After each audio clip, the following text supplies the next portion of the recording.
పిన్ని ఆట మొదలైంది అని అపూర్వ అనడంతో, అంటే ఆ గగన్ గారిని సూర్య ఆడుకుంటున్నాడా అని గోరింటాకు అంటోంది. ఆ సూర్యగాడు కూడా నా చేతిలో కీలు బొమ్మ కదా పిన్ని, అంతా నా ఆటే సాగుతోంది అని అపూర్వ చాలా సంతోషంగా చెప్తూ ఉంటుంది. సూర్య పెట్టిన కండిషన్ ప్రకారం గగన్ ఇంటికొచ్చి శివ శివ రే బయటికి రారా అని గట్టిగా కేకలు పెట్టడంతో, బావా ఏమైంది చెప్పు బావా అంటూ శివ రాగానే గగన్ శివపై విరుచుకు పడిపోయి చెంపలు పగలగొడుతూ కింద పడేసి మరీ చావగొడుతూ ఉంటాడు. బావా ఎందుకు బావా కొడుతున్నావు, వద్దు బావా చెప్పు బావా అని శివ ఏడుస్తూ ఉంటాడు. అప్పుడే అన్నయ్య వద్దు అంటూ పూరి రే గగన్ ఆగు అంటూ శారద చెర్రి అందరూ అడ్డుపడుతూ ఉంటారు. అయినా కూడా గగన్ ఇక శివ కాలర్ పట్టుకొని బయటికి లాక్కు వచ్చి రే పోరా అని బయటికి తోసి పడేస్తాడు. నక్షత్ర ఇదంతా చూస్తూ మొబైల్‌లో రికార్డింగ్ చేసుకుంటూ ఉంటుంది. "అసలు ఏమైందన్నయ్య? ఎందుకు శివని వెళ్ళిపొమ్మని చెప్తున్నావు?" అని చెర్రి ప్రశ్నిస్తూ ఉంటే, "ఎందుకన్నయ్య ఇలా చేస్తున్నావు?" అని పూరి నిలదీస్తూ ఉంటుంది. పూరి నన్నే ప్రశ్నించేంత పెద్దదానివైపోయావా అని గగన్ అరుస్తూ ఉంటే, "అది కాదన్నయ్య శివ ఏం చేశాడు?" అని పూరి అంటుంది. వీడిని మర్చిపో. వీడిని తలదన్నే సంబంధం తీసుకొచ్చి నీకు పెళ్లి చేస్తాను. వీడితో మాత్రం పెళ్లి అస్సలు కుదరదు అని గగన్ అరుస్తూ ఉంటే, అది కాదన్నయ్య అని పూరి అంటోంది. చూడు పూరి, ఇంతకు మించి నువ్వు ఇంకొక్క మాట మాట్లాడినా అన్నం పెట్టి ఆత్మీయంగా పెంచిన ఈ చేత్తోనే మొట్టమొదటిసారి నీపై చెయ్యి చేసుకోవాల్సి ఉంటుందని గగన్ అరుస్తూ చెయ్యి చూపిస్తూ ఉంటాడు. రే గగన్ ఏమైందిరా? ఎందుకురా ఇలా చేస్తున్నావు? పిచ్చి పట్టిందా అని శారద అంటే, అవునమ్మా నాకు పిచ్చే పట్టింది. నేను వీడిని వద్దనుకుంటున్నాను. వీడక్క భూమి చేసే కుట్రలన్నీ నేను వద్దనుకుంటున్నాను అని గగన్ అరుస్తూ చెప్తూ ఉంటే, అది కాదు గగన్ అని శారద అంటోంది. షటప్ ఇంకేమీ మాట్లాడొద్దు చెర్రి అని గగన్ కేకలు పెట్టడంతో, చెప్పన్నయ్యా అని చెర్రి అంటాడు. వీడికి సంబంధించిన పుస్తకాలు, బట్టలు మొత్తం కూడా బయట పడేసేయ్ అని గగన్ చెప్తుంటే, నేను చెప్పేది వినన్నయ్యా అని చెర్రి అంటాడు. ఇంకేం మాట్లాడకు, నేను చెప్పింది చెయ్యి అంటూ గగన్ లోపలికి వెళ్తాడు. గగనే శివ లగేజీ మొత్తం తీసుకొచ్చి విసిరి పడేస్తాడు.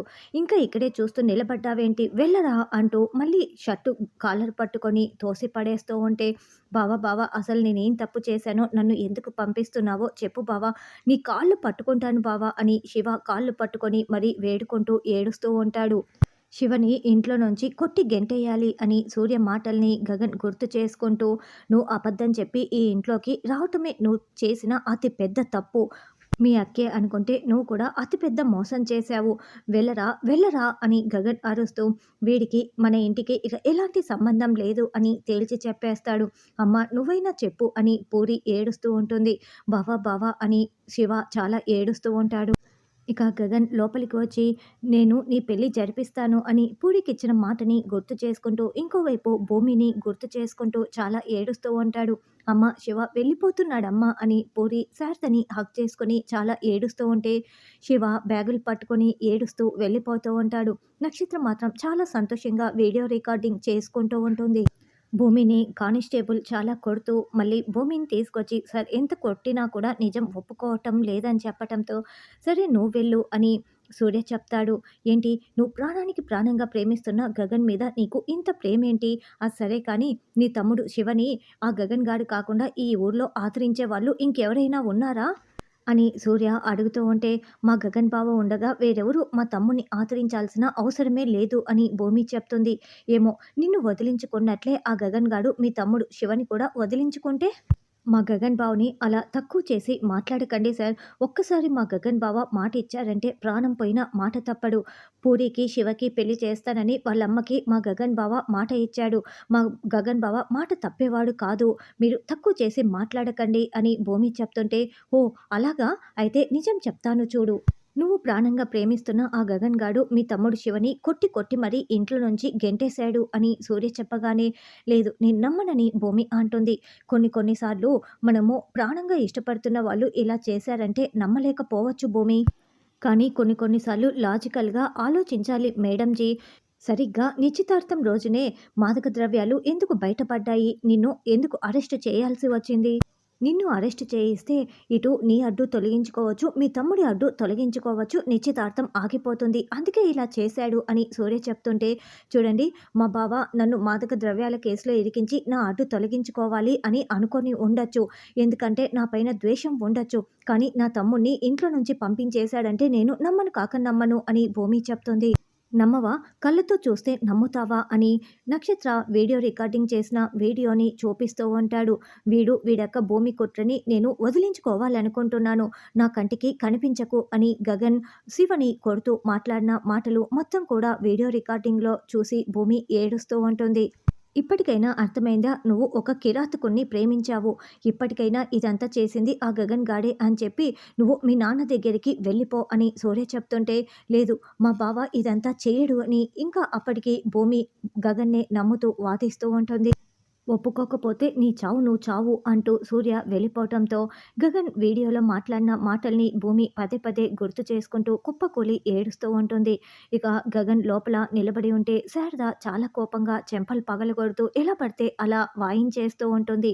అసలు నువ్వేం చేస్తున్నావో నీకు అర్థమవుతుందా? నువ్వేం మాట ఇచ్చావో నీకు గుర్తుకు ఉందా?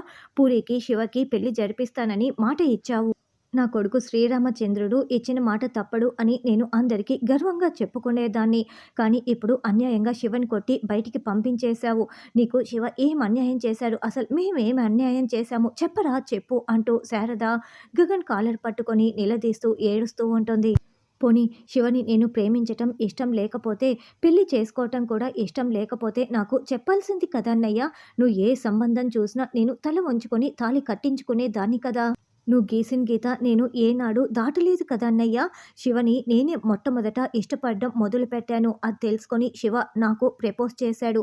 నువ్వు వద్దంటే నేను కూడా సైలెంట్ అయిపోయి ఉండేదాన్ని. శివని కూడా పూరిని ఇష్టపడొద్దు, పెళ్లి చేసుకోవద్దంటే శివ నార్మల్‌గా ఉండిపోయి ఈ ఇంట్లోనే చదువుకుంటూ ఉండేవాడు కదా! ఎందుకన్నయ్య అనవసరంగా కొట్టి పంపించేశావు?